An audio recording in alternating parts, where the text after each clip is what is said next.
हमारे साथ पालीगंज विधायक संदीप सौरभ जी हैं। ये सिवान में अभी पहुँचे हैं चंद्रशेखर की जन्म स्थल पे, और ये कार्यक्रम है शहीद चंद्रशेखर के सपनों का भारत, संविधान और लोकतंत्र बचाने की चुनौतियाँ। इस पे विचार गोष्ठी अभी चली है। तो सबसे पहले अभी हम कुछ देर से हम यहाँ उपस्थित हैं और हमने सारी बातें सुनी है सर। अभी जो हालात हैं देश और साथ साथ हमारे बिहार की, तो हालात ऐसे उत्पन्न हो चुके हैं कि जुआ और छात्र, जुआ दर दर की ठोकर खा रहा है और छात्र को जो चीज़ मिलनी चाहिए वो चीज़ें नहीं मिल रही है। वैसे हालात में, बेरोज़गारी के दौर में, आपने जो अभी बोला है कि एक बहुत बड़ी मोर्चा बनाने की अभी ज़रूरत है और हमें भाजपा को सत्ता से बेदखल करने की ज़रूरत है। ऐसी परिस्थिति में हम कैसे संघर्ष कर पाएंगे? देखिए, परिस्थिति सब जनता अगर समझ जाए, अगर जनता को लग जाए भाई कि जनता के असल मुद्दों को गायब करके देश को सांप्रदायिक तनाव के माहौल में, एक फर्जी तरीके का राष्ट्रवाद के माहौल में झोंका जा रहा है और जनता को आपस में लड़वाने का, विभाजन करने का जो अंग्रेज़ों की नीति थी जी, उस नीति पे वो मौजूदा सरकार चल रही है। अगर ये जनता समझ जाए तो जनता ऑटोमेटिक एकजुट हो जाएगी। आज जो देश में हम लोग देख रहे हैं, जिसको लोकतंत्र कहते हैं, मतलब लोक का तंत्र, जनता का एक तंत्र है, जनता का शासन है इसमें, लेकिन जनता का जो वैल्यू था उसको पूरी तरीके से हटा करके एक ग्राहक के रूप में सीमित कर दिया गया है। आज हम जनता नहीं हैं, एक ग्राहक हैं, या कहिए कि सरकार की जो योजनाएं आती हैं उसके हम लाभार्थी हैं। तो जनता को लाभार्थी और ग्राहक यहाँ तक सीमित कर देने की जो साजिश है, जिसमें आप समझ लीजिए कि सरकार के ऊपर कोई सवाल कोई ना करे, सरकार की नीतियों की कोई आलोचना ना हो, सरकार से इतर कोई पार्टी का कोई समर्थक ना हो। इस सेंस में मोदी सरकार आज काम कर रही है। ये इस देश का दुर्भाग्य है कि केंद्र में एक ऐसी सरकार बैठ गई जो संविधान की शपथ खाती है सत्ता में बैठने से पहले, लेकिन सत्ता में बैठने के बाद उसी संविधान के एक एक पन्ने को रोज़ फाड़ के फेंक रही है। क्यों हम ऐसा कर रहे हैं? क्योंकि आज देखिए कि देश में हर तबके के ऊपर हमला है। लंबे संघर्ष के बाद जो इस देश के छात्रों ने, जो युवाओं ने हासिल किया, जो महिलाओं ने हासिल किया, जो देश के किसान और मजदूरों ने अपने अधिकार हासिल किए, वो कम थे, उसको अभी और ज़्यादा बढ़ना था। लेकिन जो हासिल किए हुए अधिकार हमारे हैं, उन सबको एक एक करके ख़त्म किया जा रहा है। एक एग्जाम्पल आपको हम दे रहे हैं। जैसे हाल में मोदी सरकार ने श्रम कानूनों में एक बदलाव लाया। जो लेबर लॉ है देश में, मजदूरों के जो अधिकारों को सुरक्षित रखने वाला कानून है, उसमें एक बदलाव लाया और ये कहा कि हम इसमें सुधार ला रहे हैं। क्या लाया गया उसमें? कि अब मजदूरी के जो 8 घंटे सीमित थे, कि 8 घंटा ही एक मजदूर से आप काम ले सकते हैं, सरकार ने कहा नहीं, आप 16 घंटा काम ले सकते हैं, 20 घंटा भी काम ले सकते हैं। अब वो कानून हटा दिया गया। हर मजदूर को न्यूनतम मजदूरी देने का पहले कानून था कि नहीं, कोई भी व्यक्ति किसी से काम करवाएगा तो उसको न्यूनतम मजदूरी देनी होगी। अब सरकार ने कानून बना करके संशोधन करके कर दिया है कि मालिक के इच्छा पर है कि वो न्यूनतम मजदूरी देता है कि नहीं देता है। मजदूरों के तमाम और अधिकार थे कारखाने के भीतर, वहाँ पे सुरक्षा का साधन है कि नहीं है, वो बाकी सेफ्टी जो सामान है उसके लिए वो उसके पास इंतज़ाम है कि नहीं है, आग लगने पर उसके पास इंतज़ाम है कि नहीं है। तो अब सरकार कह रही, उसका रिन्यूअल होता था पहले, आपको हर साल सरकार से दिखाना पड़ेगा कि भाई हम सब नियम कानून को फॉलो कर रहे हैं। कारखाने के मालिक को दिखाना पड़ता था, चेक होता था, लेबर इंस्पेक्टर चेक करते थे। अब मोदी जी ने कानून बदल दिया कि नहीं, आप सिर्फ लिख के दे दीजिए कि हम सब नियम को पालन करते हैं, अब कोई लेबर इंस्पेक्टर का ज़रूरत नहीं है। तो आप समझिए कि मजदूरों के ऊपर इतना बड़ा हमला। जो सरकार ये कहती है कि सबका साथ सबका विकास, तो सबका साथ तो आपने ले लिया, लेकिन सबका विकास नहीं बल्कि सबका विनाश करवा रहा है। और विकास हो रहा है तो सिर्फ अडानी का। हाल में इतना मामला सामने आया, देश की समूची संपत्ति जो है वो अडानी को दिया गया, प्राकृतिक संसाधन जो देश को मिले हुए हैं, कल कारखाने जो हैं वो सब अडानी को, यहाँ तक कि जनता के जो खून पसीने की गाढ़ी कमाई का पैसा जो LIC में रखा हुआ था वहाँ से निकाल करके अडानी को दे देना। और रक्षा सौदा जो हुआ अडानी के साथ उसमें ऐसी कंपनियों का पैसा लगा हुआ है, सेल कंपनी जिसको कहते हैं, तो सेल कंपनियों का पैसा लगा हुआ है और वो पैसा किसका है किसी को पता ही नहीं है। तो अब तो लोग कहना शुरू कर दिए हैं कि अडानी के पीछे जो पैसा लगा हुआ है, ये जो 20,000 करोड़ है, ये खुद मोदी जी का है। दिल्ली के विधानसभा में तो ये बात वहाँ के मुख्यमंत्री ने कह दिया कि ये पैसा मोदी जी का है, कई सारे लोगों ने कह दिया, इसके बावजूद सरकार कोई जवाब नहीं दे रही है।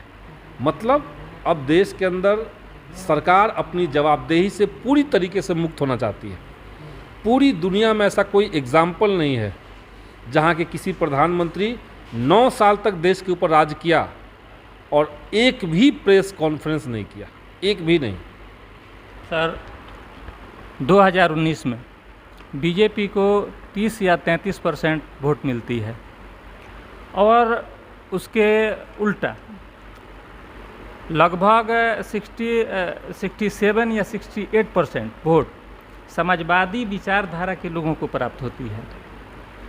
तो आखिर ऐसा क्यों खमियाजा है? JNU में आप एक मजबूत वाम मोर्चा बनाते हैं और बीजेपी को ABVP को बाहर का रास्ता दिखाते हैं। वह चीज़, वह मजबूत गठबंधन और जगहों पे इसका मतलब देखने में ये हरास है, ऐसा क्यों?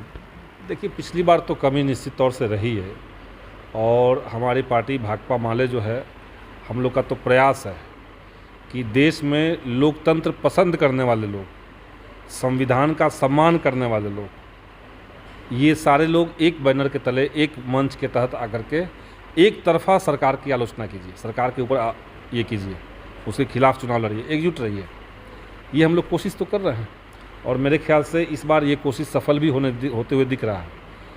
सवाल है कि बीजेपी ये मैसेज देने की कोशिश करता है कई बार कि देखिए सारे लोग हमारे खिलाफ एकजुट हैं और हम तो अकेले लड़ रहे हैं, मोदी जी बेचारे अकेले हैं, मोदी जी के खिलाफ पता नहीं विपक्ष क्या क्या साजिश करता है, विपक्ष जो है उनका मोदी जी का कब्र खोदने की बात करता है।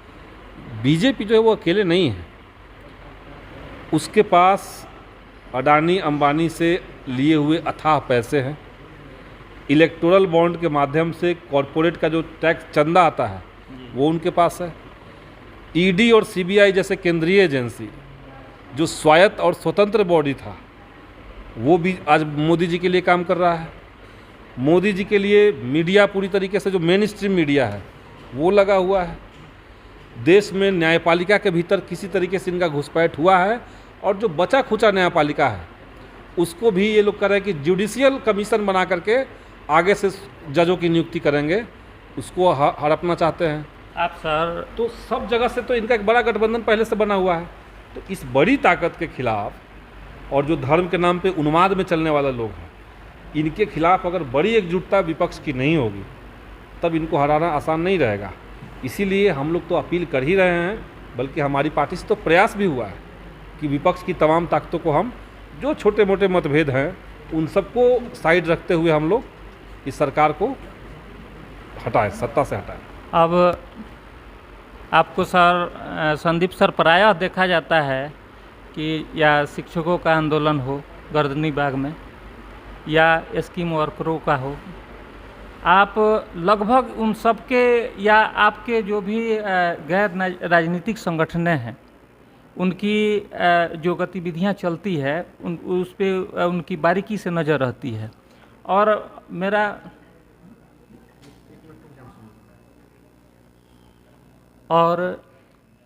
मेरा जहाँ तक, हम आपको फॉलो करते हैं सर, तो हम देखते हैं कि आप बराबर वहाँ पे बने रहते हैं।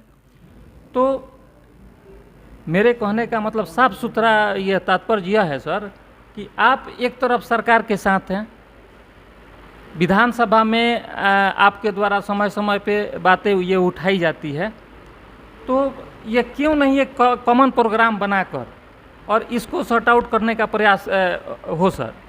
देखिए, जो आप कह रहे हैं जी, हम लोग भी ऐसा ही मानते हैं कि जो बिहार की सरकार है, इनको जब चूँकि महागठबंधन का ये नया स्वरूप है, इससे पहले नीतीश जी नहीं थे, इसमें जदयू नहीं था, अब महागठबंधन का स्वरूप जो है वो और विस्तृत हो गया है और सरकार में हम लोग आ गए हैं।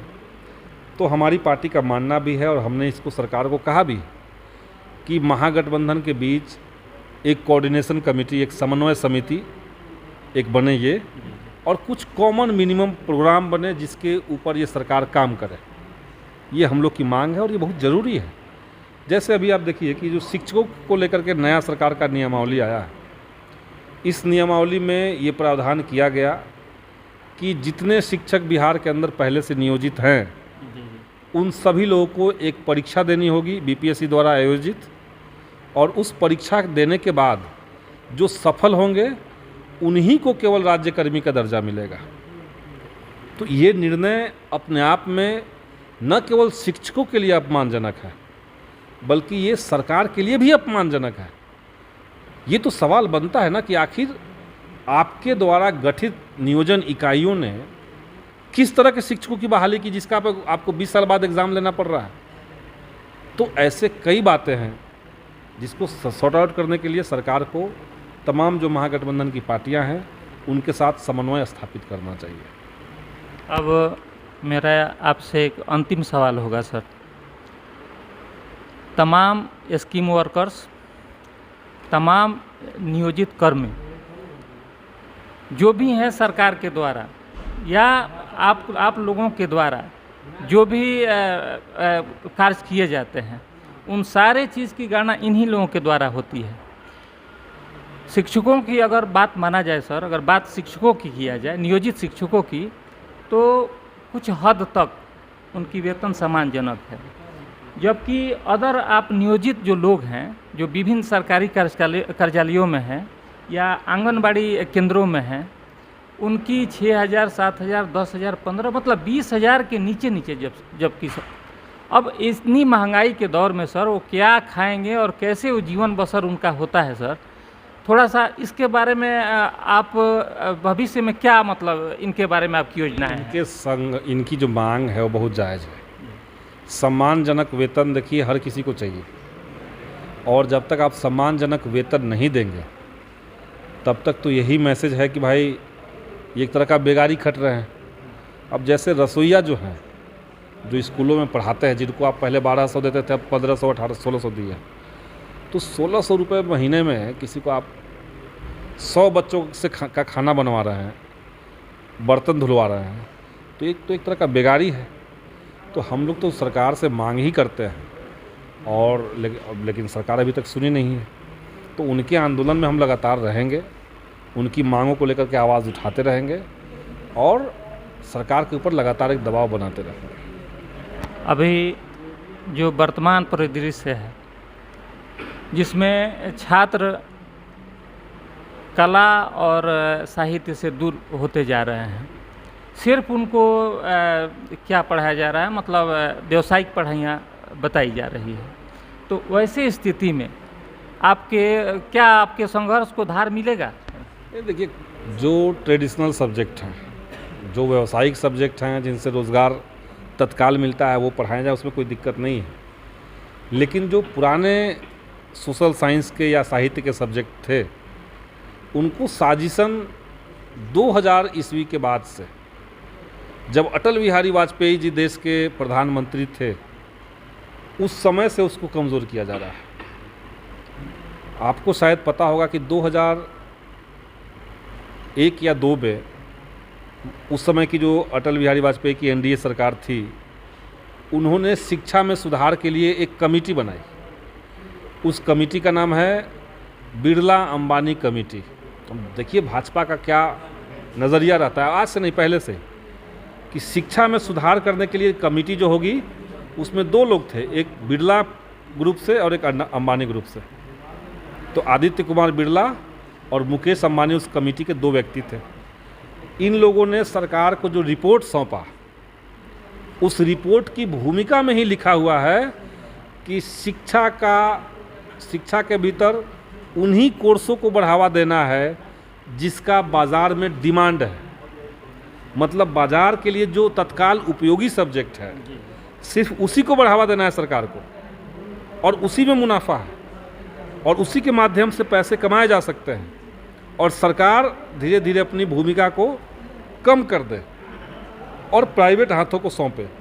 ये पूरा प्रपोजल वहीं से चलते हुए आ रहा है। अभी जो नई शिक्षा नीति बनी वो तो खुलेआम कह रहा है कि शिक्षा जो है वो बाज़ार का सामान है, सरकार का जो रोल है वो बहुत लिमिटेड है, मार्केट खोल दीजिए शिक्षा के लिए। तो जैसे बाज़ार से जा कर के हम लोग कोई मोबाइल खरीद के लाते हैं, जिसके पास ज़्यादा पैसा है वो ज़्यादा महंगा मोबाइल लेगा, ज़्यादा बढ़िया मोबाइल लेगा, जिसके पास कम पैसा है वो छोटका फ़ोन लेगा, यही ना होता है। तो शिक्षा के अंदर भी यही हो गया है कि जिसके पास बहुत पैसा है वो जा कर के महंगे स्कूल से बढ़िया शिक्षा ले रहा है, जिसके पास कम पैसा है वो सरकारी स्कूलों में जा रहा है, जिसके पास कुछ नहीं है। सर तो अभी ये दोहरी नागरिकता शिक्षा के भीतर, ये इस देश के आधे से ज़्यादा समस्याओं का जड़ है। अगर ये ख़त्म हो जाए तो आप समझिए कि भ्रष्टाचार लिमिटेड हो जाएगा। क्योंकि जो व्यक्ति आईएएस की पढ़ाई कर रहा है और वो तैयारी में कोचिंग वोचिंग मिला करके वो 10 लाख रुपया खर्च कर चुका है, तो वो तो सूद समेत निकालना चाहेगा। तो पढ़ाई लिखाई को अनिवार्य रूप से सभी के लिए, मैं कह रहा हूँ कि जो करोड़पति है उसके बेटे के लिए भी शिक्षा को अनिवार्य रूप से सभी के लिए मुफ्त होना चाहिए या तो बहुत ही सस्ता होना चाहिए। शिक्षा में पैसा लगेगा, सोसाइटी में सोसाइटी की जो नैतिकता है, जो भ्रष्ट आचरण है वो बड़ा बढ़ते जाएगा, लगातार बढ़ेगा। मार्केट में जो लोभ लालच का एक मायाजाल है वो लगातार विस्तृत होता जाएगा। तो इसीलिए इसका जड़ वहीं पे है कि आप शिक्षा को इक्वल कर दीजिए, सबके लिए इक्वल और फ्री। देखिए समाज कैसे बढ़ जाता है आगे। अभी आज के परिदृश्य में अगर सबसे ज़्यादा, हाँ अब सबसे ज़्यादा अंतिम सवाल सर, सबसे ज़्यादा अगर कोई प्रभावित है तो छात्र और नौजवान है। तो अब अंतिम बात सर मैं आपसे यही जानना चाहूँगा कि आपके द्वारा उनको क्या संदेश देना है कि कैसे वो रहें या कैसे उनका कार्यशैली हो कि वो सरकार तक अपनी बात को पहुँचा सकें। देखिए जो छात्र नौजवान हैं वो तो अपने शिक्षा के अधिकार के लिए, सम्मानजनक वेतन वाले रोज़गार के लिए वो तो संघर्ष करें, इसमें तो कोई डाउट ही नहीं है। लेकिन हम उनको साथ ही साथ ये भी कहेंगे कि वो आज छात्र हैं, कल वो समाज के नागरिक बनेंगे, या आज भी वो वोटर लिस्ट में उनका नाम होगा, वो नागरिक भी हैं। तो उनको अपने शिक्षा और रोज़गार के साथ साथ समाज कैसा होगा, समाज में बराबरी, एकता और भाईचारा होगा कि नहीं होगा, समाज के भीतर न्याय की अवधारणा का सम्मान होगा कि नहीं होगा, इस पर भी उनको चिंतन करना चाहिए। क्योंकि उनको स्कूल से निकल करके, कॉलेज से निकल करके उसी समाज में जाना है। तो इसीलिए आइसा का जो जिस संगठन से हम हैं, हम लोग का नारा इसीलिए है कि लड़ो पढ़ाई करने को, पढ़ने के लिए लड़िए, लेकिन पढ़ो समाज बदलने को। तो पढ़ाई इसलिए कीजिए ताकि समाज जो है वो बेहतर हो। उसी समाज में तो आपको कॉलेज से निकल के जाना है। तो इसलिए चौकन्ना रहना, हर मुद्दे पर सही पक्ष में खड़ा रहना, ये भी युवाओं को सीखना चाहिए। हम देखते हैं कि कई बार युवाओं को लगता है कि हमें इससे क्या, हमको तो सिर्फ अपना स्कॉलरशिप मिल गया, हमको सिर्फ अपना स्कूल में फ़ीस कम हो गया, ये बहुत है। बाकी देश में दंगा हो रहा है तो क्या दिक्कत है, हमको तो रेलवे का तैयारी करना नहीं है, तो रेलवे का निजीकरण हो गया तो क्या दिक्कत है। तो नहीं, आपको चौतरफा नज़र रख करके सोसाइटी को सही दिशा में ले जाने के लिए अपनी भूमिका तय करनी पड़ेगी और उस भूमिका पर खड़ा उतरने की कोशिश करनी पड़ेगी। यही मैं सब नौजवानों को संदेश देना चाहता हूँ। धन्यवाद सर, अपना कीमती वक्त हमारे साथ शेयर करने के लिए।